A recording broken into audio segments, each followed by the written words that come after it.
when the smallest star refused to die.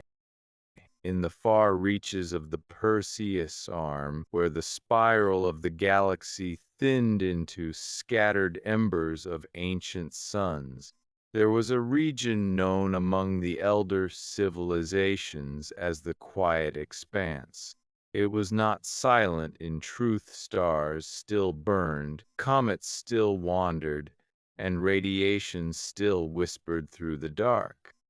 But compared to the roaring cores of empires, it was forgotten space, unclaimed, unremarkable. It was there that humanity first arrived. They did not arrive in gleaming armadas or with weapons primed for conquest. They arrived in a convoy of aging colony ships, hulls scarred by micrometeoroids, engines held together by generations of patchwork engineering. They came not because were powerful, but because they had nowhere else to go. Earth had survived its worst centuries, but survival had come at a price. Oceans had risen and retreated. Nations had fractured and reformed. Humanity had nearly destroyed itself twice and only narrowly avoided a third attempt. By the time they mastered faster-than-light travel through crude folding drives that bent space like wrinkled cloth,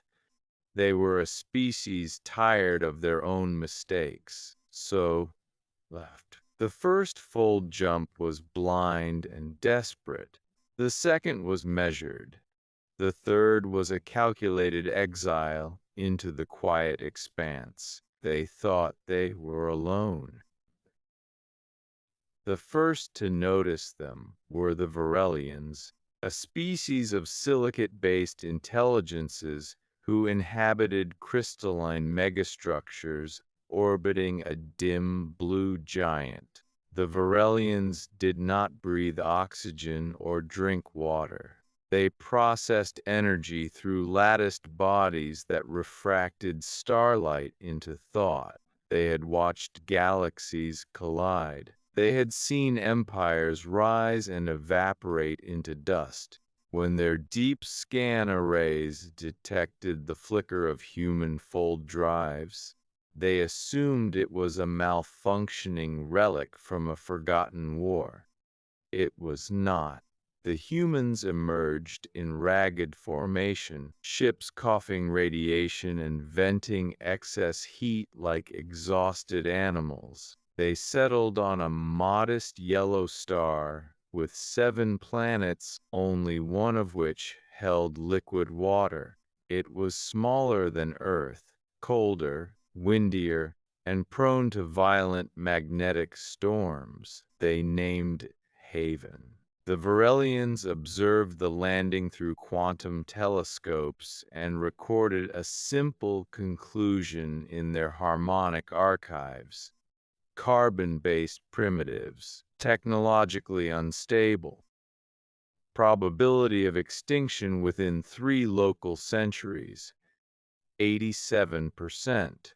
They did not intervene. Humanity's first winter on Haven killed nearly a quarter of the colonists. The planet's axial tilt was steeper than predicted. Storm systems rolled across continents like tidal waves of ice. Crops engineered for resilience failed in alien soil. Fusion reactors malfunctioned under constant electromagnetic interference. The humans, their empire spanned dozens of systems, each annexed through overwhelming force and assimilation. They valued strength above all else and considered diplomacy a prelude to surrender. When their scouts detected Heaven's energy signatures, they saw opportunity. The Quiet Expanse had long been considered strategically useless. A minor colony would make an easy acquisition and a forward base for expansion. 3 Dathari warships entered Haven's system without warning. They did not hail. They transmitted a demand encoded in mathematical absolutes: surrender and integration. Resistance will be terminated. Humanity's response was not immediate. Their council chambers, carved into the mantle beneath heaven's largest continent, filled with arguments. Some advocated negotiation, others urged evacuation deeper into the expanse. In the end, they transmitted a single message: we have surrendered enough in our history. Not again. The Dathari interpreted this as defiance. Their first strike targeted Haven's surface spires, assuming the tall structures were primary power generators. Orbital lances of coherent plasma descended like artificial suns, vaporizing kilometers of rock and metal. The spires exploded, and the lights in Haven's underground cities did not flicker. The spires had been decoys. The true reactors were buried miles below, shielded by dense mantle and layered magnetic fields. The humans had learned from Earth's wars. Critical infrastructure was never exposed. The second Dathari strike targeted orbital space, deploying swarms of autonomous attack drones. They encountered something expected. Humanity's fleet was small, barely 24 combat-capable vessels, but each had been designed for asymmetrical warfare. Instead of matching Dathari ships in size or firepower, human engineers had focused on adaptability. When the drones approached, human ships did not form rigid defensive lines. They scattered, then hacked. Years earlier, anticipating possible alien contact, human cyberneticists had developed intrusion AIs capable of analyzing and rewriting unknown code in real time. They had tested them only in simulations. Now they deployed them against a live enemy. Dathari drones began to hesitate. Their formation faltered. Targeting parameters glitched. Within minutes, nearly a third of the swarm had been subverted, turning on their own fleet. The Dathari commander recalculated. This was not a primitive species. It was desperate one. Desperation, dangerous. The battle lasted 18 hours. Haven's orbital defenses were battered. 4 human ships destroyed. Entire sections of subterranean cities collapsed under the strain of bombardment. But when the Dathari warships attempted to close for decisive strikes, they triggered Haven's final defense. Hidden within the planet's rings, debris from an ancient shattered moon were thousands of inert objects the Dathari had dismissed as natural rock. They were not. Each was a kinetic projectile equipped with a compact fusion drive. At a coordinated signal, they ignited. Rocks became spears. Accelerated to fractions of light speed, they tore through Dathari hulls with unstoppable momentum. One warship was crippled instantly. Another lost propulsion and drifted, venting atmosphere into the void. The third attempted retreat. It did not. When silence returned to Heaven's orbit, debris glittered like frozen tears around the yellow star. The Virellians updated their projection. Extinction probability reduced to 40%. They also began to feel something unfamiliar. Interest. Humanity did not celebrate the victory. They mourned. Funeral processions wound through underground halls. Names were etched into crystalline memory slabs. Children asked why the sky had tried to kill them. The elders answered honestly, because the universe is not gentle, but they added, "Thing else, neither are we." In the decades following the Dathari conflict, humanity transformed Haven into more than a refuge. It became a shipyard, a research hub, a signal. They began transmitting into deep space, not threats, not boasts, but invitations. Mathematical languages, cultural archives, music encoded in gravitational waves. The Virellians listened. At first, they analyzed human transmissions as data anomalies. The music puzzled them. Why structure sound into patterns without direct survival utility? Why preserve stories of failure as carefully as triumphs? They dispatched an envoy. For the first time in their long existence, a Virelian shard vessel approached another species openly. Human sensors detected the crystalline ship long before it entered orbit. Memories of the Dathari were still raw. Defensive grids powered up.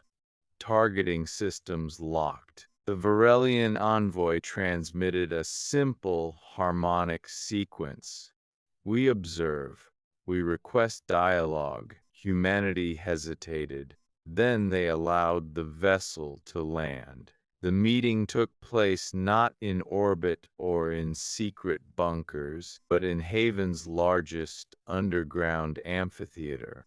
The Virelian representative manifested as a lattice of shimmering facets, refracting bioluminescent light into shifting rainbows. The human ambassador was a woman named Mara Ilian, born on Haven during the second winter after the Dathari War. She had never seen Earth.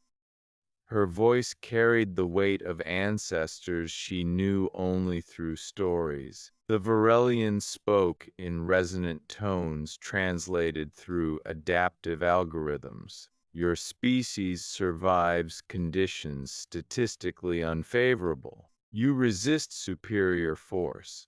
You transmit non-utilitarian data. Clarify." Mara considered the alien before her. "We survive because we've nearly destroyed ourselves before," she said. "We resist because surrender cost us too much in the past. And we transmit stories because if we don't remember who we are, survival isn't worth it." The Virelian processed this for several microcycles. "Define." Mara smiled, though she knew the gesture might not translate. Exactly. That single exchange marked the beginning of something unprecedented. An alliance not born of fear or conquest, but curiosity. The Virelians shared technologies refined over millennia, advanced materials, stellar engineering techniques, medical nanites that could repair cellular damage at astonishing speeds. Humanity offered in return what the Virelians lacked: unpredictability. Where Virelian solutions optimized for efficiency and stability, human engineers introduced redundancy, creative risk, and emotional factors into design. They built ships that could operate while half destroyed. They trained crews to improvise under impossible conditions. Together, they began exploring the Quiet Expanse.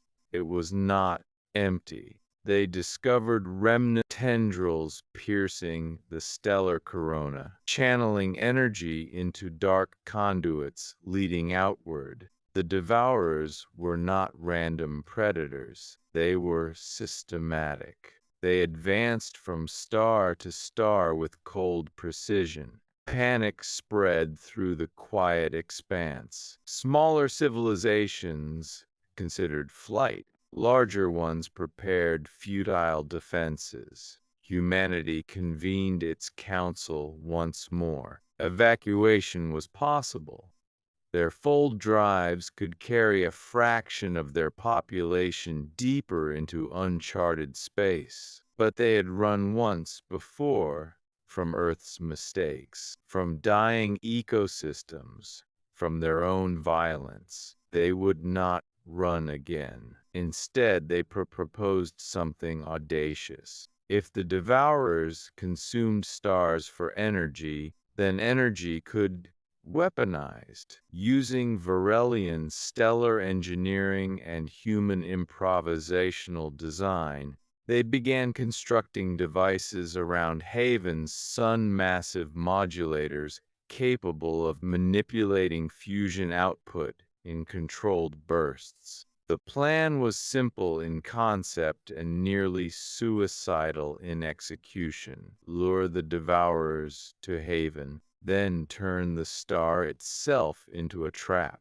The Virellians calculated a high probability of system-wide destruction. Humans accepted the risk. They broadcast a beacon, a concentrated emission mimicking the energy signature of a densely populated, technologically advanced system. It was a flare in the dark. The Devourers altered course. Their arrival not dramatic. There were no war cries or grand fleets, only the gradual occlusion of starlight as immense structures slid into orbit. Tendrils extended toward heaven's sun. Human fleets engaged not to destroy. The Devourers' hulls were impervious to conventional weapons, but to delay, to harass, to force the constructs into specific trajectories. Ships were lost in incandescent bursts. Pilots transmitted final messages not of fear, but of stubborn defiance. When the first tendril pierced the solar corona, humanity initiated the sequence. Virelian algorithms synchronized with human command codes. Stellar modulators activated, injecting carefully calculated instabilities into the sun's core. Fusion rates spiked. The star brightened beyond safe thresholds. Devourer conduits glowed as they attempted to channel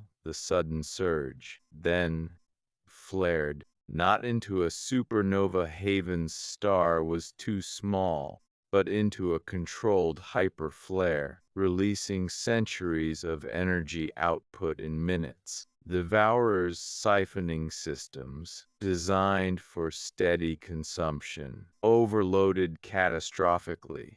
Conduits vaporized, lattice structures fractured under impossible thermal stress. One by one, the moon-sized constructs shattered, raining debris into the star they had sought to drain.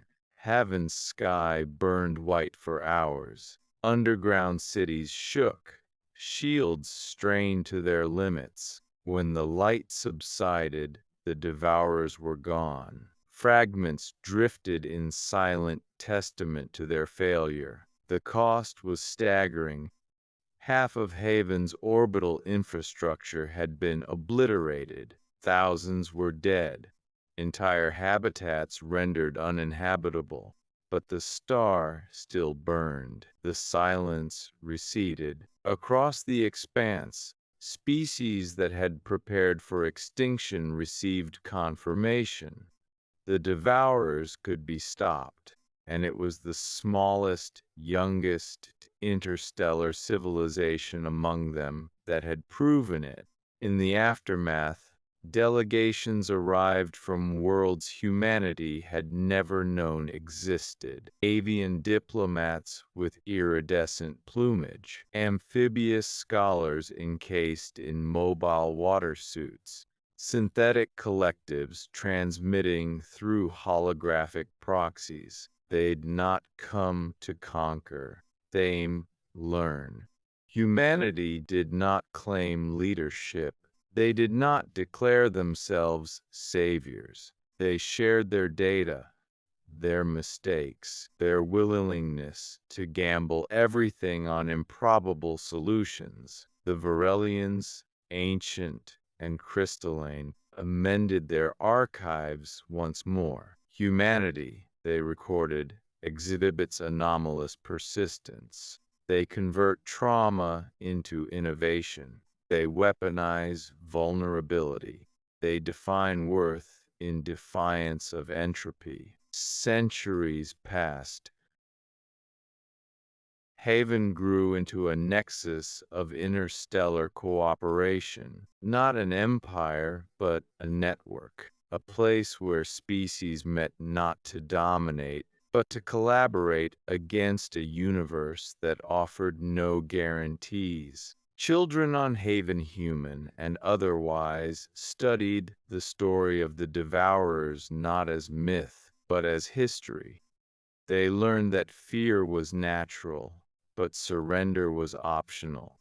Far beyond the quiet expanse, in regions still uncharted, other threats stirred. The galaxy remained vast and indifferent, but somewhere within it burned a modest yellow star, orbiting a world once deemed statistically doomed. And beneath that world's surface, in halls carved by stubborn hands, a species continued to do what it had always done best: survive, adapt, refuse to die. Humanity had once been the smallest star in a crowded sky. Now it was a beacon. And in a universe that had consumed countless civilizations without memory or remorse, that defiance mattered.